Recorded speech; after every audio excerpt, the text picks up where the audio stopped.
What's up, guys? Welcome back to another video, and this is going to be a quick video explaining exactly an alternator mod that I'm doing right now. And I took my factory one out, which is the 2J one, and the reason why I'm doing this is because the factory one, I believe, is like 80 to 90 amps, and I'm upgrading it to the Sequoia amp, which the alternator, I'm sorry, which is 150 amps. Now there's a sheet that comes with the alternator, and the max output, I believe, on a full load was like 166 amp. But just wanted to share that. But it's rated for 150 amp. Now, I just realized that when I went to go ahead and take the alternator out, the bolts were completely loose on the alternator. And I've been driving this car last year and boosting and didn't even bother to check the bolts. So I'm kind of glad that I am doing the alternator mod right now, because I didn't even realize those bolts were loose. I literally were hand tying. I don't understand how, or they just came out, or came loose from the vibration, which I doubt, but I'm kind of glad.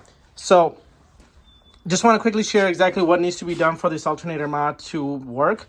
When you get this alternator, you get, obviously there's 3 holes. This one is not needed. It doesn't bother anything, so you can leave it the way it is. However, you do need to take it to a machine shop and get this machine down. So now I have it marked over here, how much I needed to remove, which is not how much it was removed by the machinist. The reason why is because I took another 2JZ alternator, which all of them are pretty much the same, close to it, besides the plugs and stuff. And he checked the front measurement from where the pulley starts off and to where this meets, and he had to machine down about 1 thou in the front.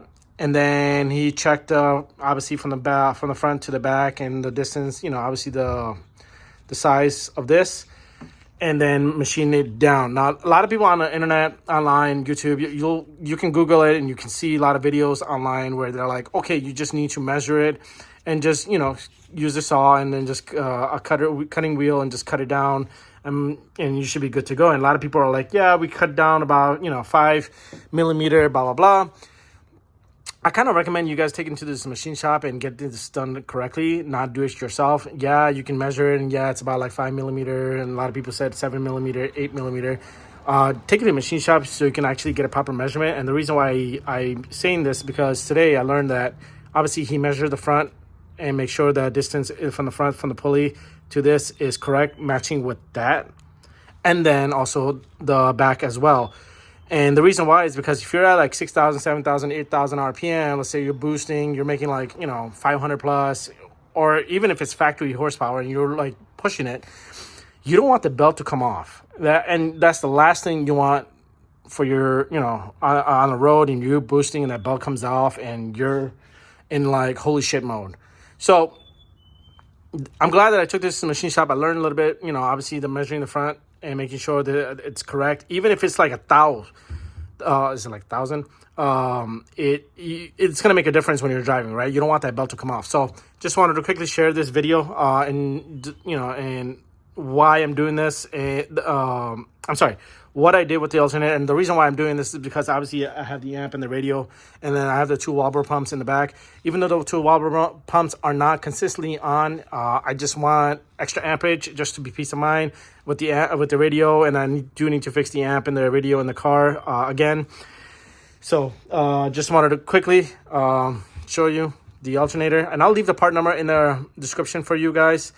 Where I bought this from, which is from Amazon. It was like $200. I did the insurance protection plan, which is like 3 years or something like that. And then you do, however, need a plug as well. You can de-pin your plug, and then because the Sequoia Alternator utilizes this kind of plug, and you do end up needing to buy this plug. It does not come with the alternator itself. So I bought this from PHR. PHR makes this kit. Basically, it's just a plug and play. And it's just an extension, and goes right into this back of this, just like that. And then this goes into my harness. So simple as that. I'm gonna go ahead and install this, and I'll show you guys exactly how it looks. But just to give you guys an idea, how much you need to remove, take it to a machine shop, take the old alternator so they can measure it, make sure it's done correctly. Don't do it yourself, or you're gonna be regretting. All right, stay tuned. Let me show you guys exactly how it looks when it's installed. So I got the alternator installed. 2 bolts are complete. Tightened. I checked it twice. Make sure that they're tightened so they are not loose or don't come out loose by itself with vibration.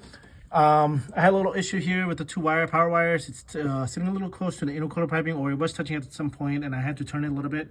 I do have to loosen up to tension over here. There's a bracket that a coupler, that's connecting to the 2 power wires is it's holding there. So I want to go ahead and get that removed, so that way at least it loosens up a little bit of tension here. But there shouldn't be any tension, but just in case, I'll see when I get this car jacked up.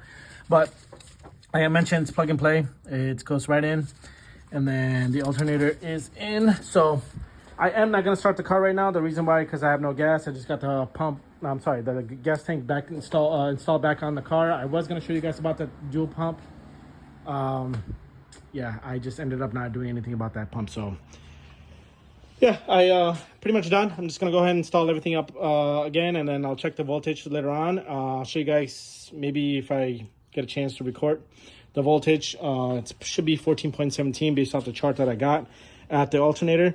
But I do want to start it up, make sure that there's nothing's wobbling over there.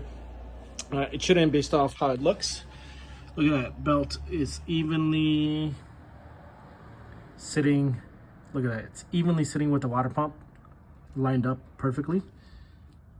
Yeah, see that, like right here and straight down is nicely evenly sitting. So it's very easy install, guys. Take the alternator out, take it to a machine shop, get a machine shop to do it, and then make sure it's sitting properly. And then the other piece is right there. As you can see, it's not rubbing or touching anything. You can cut that off if you like, but I just left it on. And that's how it looks. So yeah, I'm looking forward to starting this car up today and maybe possibly take it for a drive. It's like 50 degrees or so. So thanks for watching.